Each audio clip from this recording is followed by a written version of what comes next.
Hi folks, welcome to the Prepared Homestead. This is Travis. Thank you all for stopping by to watch.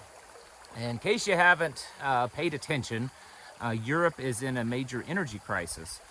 We've talked about it in the last few days here on this channel.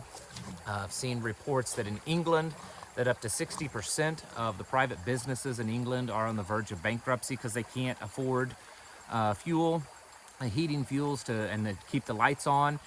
There's video and pictures going all over the internet where places in France and Italy and other countries that businesses are shutting their lights off, and they're just, you have to go into a restaurant and it's all candle lit. There's protests in the Czech Republic. There's protests, I believe, in France and in other countries due to this.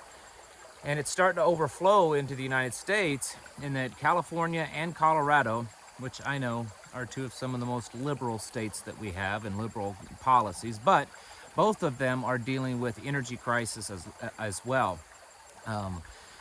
Colorado, it's been in the news that somewhere around 22,000 homes, customers in Colorado, that the state and the utility companies was able to go in with these smart thermostats that people have on the walls, the kind that you can connect to your phone and turn your thermostat up and down when you're not home.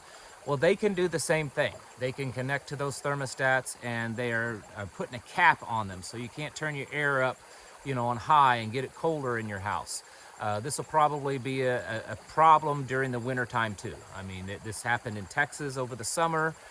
California is literally in a state of emergency because of energy crisis, because of the heat. This is all due to really these green policies. We're seeing constant problems with power plants being shut down. They're still shutting down power plants. They're still having problems at refineries. It's an ongoing problem, and it's something that we all need to be very well aware of. I've been talking about this a lot. We're going into wintertime, or heading into that. It's a very possible, very likely chance that we're going to see some harsh weather. A lot of people are looking at the activity of the sun, pole shifting, magnetic field, that kind of stuff. And then just the fact that it's a normal cycle. When you have an excessively hot summer, you usually have a fairly cold winter. So my first point today is that you need to be getting seriously ready for winter. Even if you live in a fairly mild climate, we were looking even in places in like Texas and stuff, they're predicting a pretty harsh winter. And you guys know what winter was like. What was it, 2 winters ago? You need to be getting ready. Another thing that goes along with that is the constant destruction and damage to our dollar, our money supply, the value of our dollar, the purchasing power of our dollar is diminishing constantly. That's what inflation is. When you see inflation, it's not that gallon of milk costs more. It's that your dollar buys less, okay? So every time you see the inflation numbers up, it means that your dollar is worth less. And that's a serious problem, because myself and many others believe that this is very much on purpose to push us to the point, us Americans, that we really have no other choice than to take their digital currency that they're most definitely working on. They've made plenty of announcements here lately, and we will definitely be seeing that, I'm sure, in the near future. Probably within the next 6 to 12 months, we'll start seeing the beginning workings of that.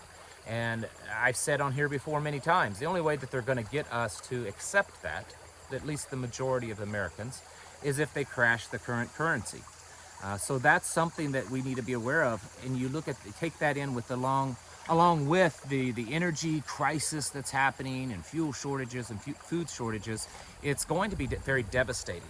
And we've talked about that a lot. And I know many of you saying, well, this is like a broken record. We've heard this before.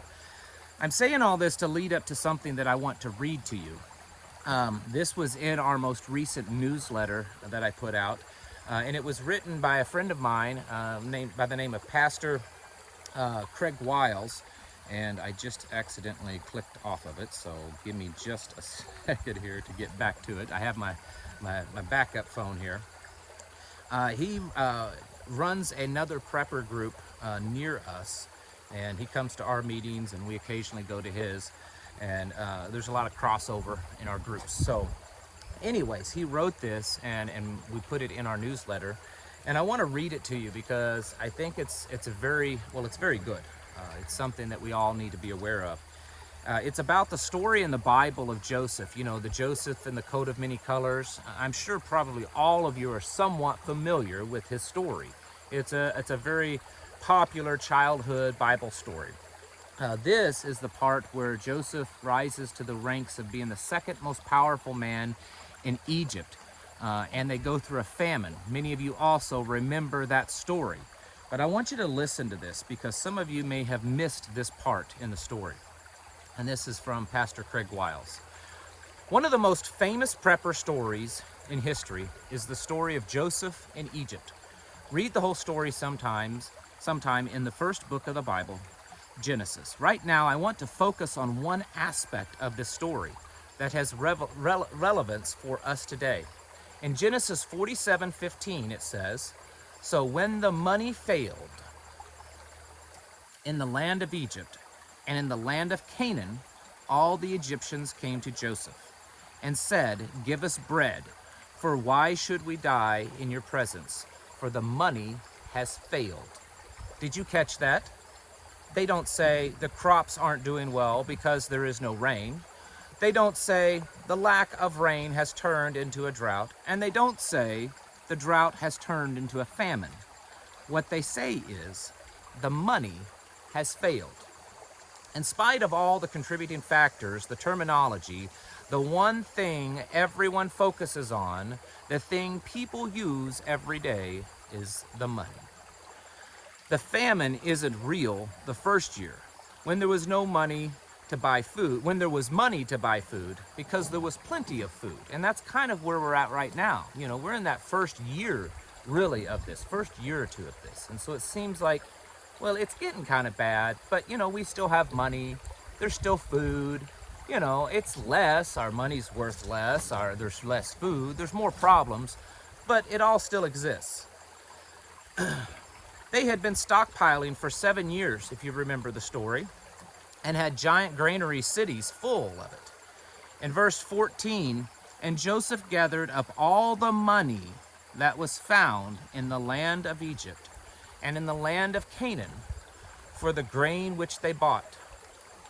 And Joseph brought the money into Pharaoh's house." What they did right and what they did wrong. First, they had warnings and they prepared. That's what they did right. What they did wrong is they trusted in the government collective preparedness program and not a family-oriented one. Of course, they probably didn't have much choice because Egypt was a very controlling form of government. They had a controlling form of government there. Year one, the government got all the money. That sounds kind of familiar. Year two, the government got all the cattle. Year three, the government got all the land. Year four, the children became wards of the state. This is what happened back then, meaning that they were slaves. Year five, the rest of the family became wards of the state. Year six, the very wealthy and the serious preppers gave in. And year seven, even the most die-hard survivalists succumbed. I don't know if there were socialist-leaning advocates who said, by the end of 7 years, you won't own anything and you'll like it. The end result was the largest middle class to ever exist up until that time was gone. And it started with a failure of the economy. The money has failed. Pay attention. Watch the moves towards digital currency. Watch the inflation numbers and the excuses. Watch the changes to the world reserve currency and the petrodollar. Watch the exchange rates with other currencies, because no matter if it's an energy crisis or an environmental crisis or a food crisis, it will all be an economic crisis. Follow the money is still a valuable maxim. That says a lot, folks. I've read that story, I'm sure hundreds of times in my lifetime. And that just kind of jumped out at me. It never processed what I was reading, at least from this respect. This is where the root problem is. Last night we did a live stream, some of you saw it, and someone asked when the peak of Americana, in my opinion, we're the peak of Americana, when America peaked. And we talked about it on the channel, on the live stream of, you know, whether it was in the 50s and 60s or pre-World War II, because, you know, families were more at home. It was more of a traditional family setting. But someone piped up, and I definitely agree with them. They said it was the peak of Americana was just before the Federal Reserve was created. When the Federal Reserve was created, and of course the unconstitutional income tax bill or income tax act, things changed. And from that point on, they have been working to definitely control us and our money. And that's really what we're starting to see here. When all of this health crisis started, way back in, I don't know, January or February of 2020, and things were starting to kind of move around with it, I said then, I don't make very many predictions on this channel, but I did predict then that we would be seeing the greatest wealth transfer in American history, and maybe even in world history. And I'm not patting myself on the back, because honestly it was a pretty easy thing to predict. But I think I was definitely right. We've seen that over the last couple of years. And I think what we're headed into is kind of the final stages of that wealth transfer. Especially when it comes to inflation, when it comes to fuel costs, when it comes to just general living costs, it's becoming very difficult on a lot of people. And I would say by the end of this year and the first of next year, it's going to become extremely hard on a lot of people. Folks, this is why we've got to be serious. This is why we've got to continue with our preparedness, stocking up, whatever that may be, whether it's, you know, going to the store and buying stuff, or clicking on the link that I have below where you can buy emergency freeze-dried food. You've got to be stocking up on fuel, alternative fuels to heat, to cook in your home, building your communities, making connections with people, establishing barter networks, establishing communication networks with people, because